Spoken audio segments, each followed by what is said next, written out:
All right, here we are today at the TMD Racing World Headquarters, and the purpose of what we're doing is we want to show you specifically the installation of the rear upper adjustable control arm that is manufactured by TMD Racing for the EP Miata race team, and also show you some of the other products that we run here, that are all available on the epmiata.com website.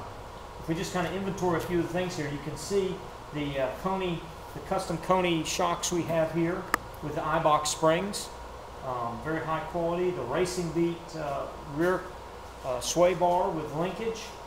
Over here on this side, you can see the Technifit brake lines. Highly recommend those. Very high quality product, outstanding. You will note that we are required to run a bone stock rear rotor and front rotor for that matter. That's according to the rules. Underneath here, we have the lower control arm. Now, we don't sell a complete lower control arm, but what we are able to do is take your control arm, completely refinish it. It comes back to you not only powder coated, but also with Delrin bushings. Do all four corners for $900, which when you look at the cost of just a set of Delrin bushings to put in your cruddy old existing control arms is $800. The extra $100 is well spent. But the main purpose of what we're doing today is to discuss this upper control arm. And I realize it's a little bit difficult to see, and we're going to, in a moment, step over and show you in more detail the installation process. But what we wanted to do is just show you from this angle what it looks like. And it's a little bit difficult to see. I'm going to step to the other side here. You see in the rear, this is the subframe back here. You see the subframe. You see over here the brake line attachment point, and that's how you're going to know in a minute which side is to the front.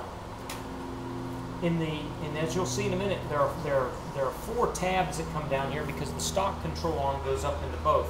This control arm goes between the two mounting points and uses the inner two, and then it also has the mounting point on the hub assembly.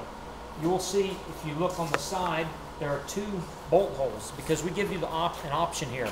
You can use the existing bushing, the existing rubber bushing with the smaller bolt if you prefer, or you can use the bushing that we supply, which of course requires the stock bushing to be pressed out, but that is a polyurethane style racing bushing, and it also allows you to use a larger diameter bolt, good grade 8 hardware. At this point in the process, let me orient you to what we have.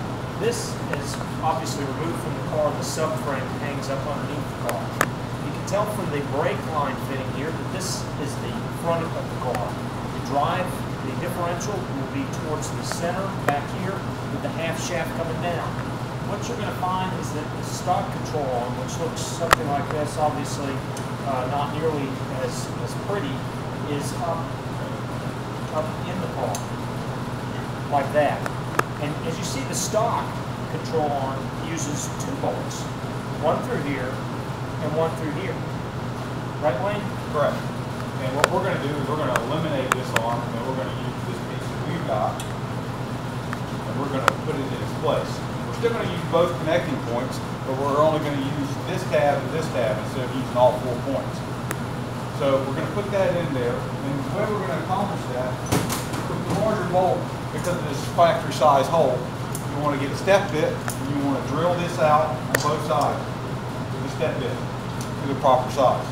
Now, if it's necessary to use, if you don't have an angle drill like that, if you have a long enough drill bit, you can either go in from this side because it's a little shorter, and you can come through this hole and into this hole and into that one.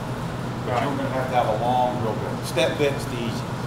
Once you get that accomplished, then it's just a matter of assembling it.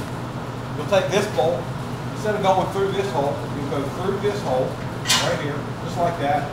You might have to tap it just slightly, get the bolt head to the right place, give it a little tap, get it past, and then you'll lean it forward. Once you lean it forward, you'll be able to put the spacer on it. The wide spacer, 3/4 of an inch, will go on first. And so it's to the rear. The wide spacer's to the rear to set the thing forward just slightly higher. Okay, and then we'll put our control arm on, grease fitting down. Grease fitting down so you can get to it when you need to grease it. That's a little bit of work there, a little bit of a challenge to get it around, but you can do it. Remember, if you need to, you can slightly bend that tab in the process of putting it together, as long as you bend it back when you're ready to As tighten soon it as you up. pull it in with the bolt, it will tighten back up. And then you put this back in.